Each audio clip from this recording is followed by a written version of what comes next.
Hi friends, welcome to వివిడిస్ vlogs. ఇవాళ పాలకూర ఆలుగడ్డ కర్రీ. దీనికోసం ఒక పెద్ద సైజ్ ఆనియన్ కట్ చేసుకోవాలి.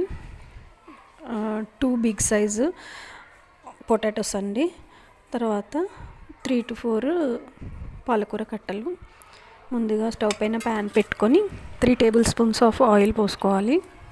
మీకు ఇష్టమైతే జీలకర్ర ఆవాలు వేసుకోవచ్చు, కానీ నేను ఇక్కడ వేయలేను ఫ్రెండ్స్, ఎందుకంటే మా మమ్మీ వేయకుండానే ఉండేది, అది అట్లాగే అలవాటైంది.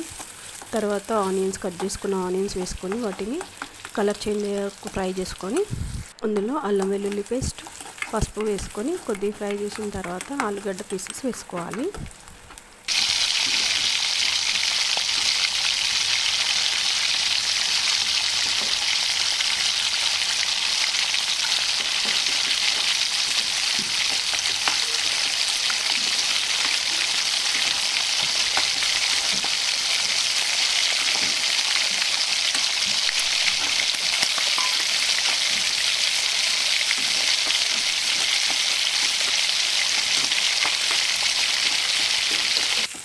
ఆలుగడ్డలు కొద్దిగా ఫ్రై అవ్వాలన్నమాట.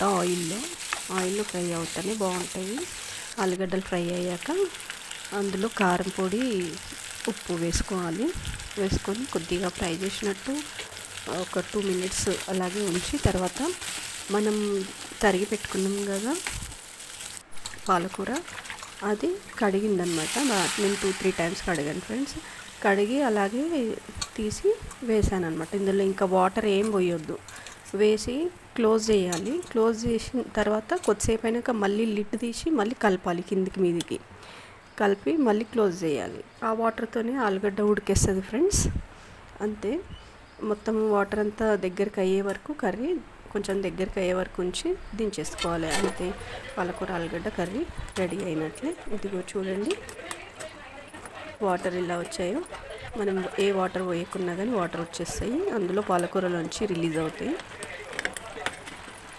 ఇలా వాటర్ అన్నీ ఇంకిపోయే వరకు ఉడికించుకోవాలి. ఆలుగడ్డ కూడా ఉడికిపోతుంది. నేను కొత్తిమీర ఇక్కడే వేస్తున్నాను ఫ్రెండ్స్, ఎందుకంటే కొత్తిమీర అందులో ఉడికితేనే దాని ఫ్లేవర్ బాగుంటుంది, కర్రీ టేస్ట్ కూడా బాగుంటుంది. అందుకే కొత్తిమీర ఇక్కడే వేస్తున్నాను. వేసి అదిగోండి దగ్గరికి అయిపోయింది. ఇంకా కొద్దిగంత వాటర్ ఉంది, అంటే ఎసరులా ఉంది కొద్దిగంత, అది కూడా ఇనికిపోతే అయిపోతుంది, కర్రీ రెడీ అయిపోతుంది. మీరు ట్రై చేయకపోతే ట్రై చేయండి ఫ్రెండ్స్, బాగుంటుంది కర్రీ. ఇదిగోండి రెడీ అయిపోయింది curry. Thanks for watching friends.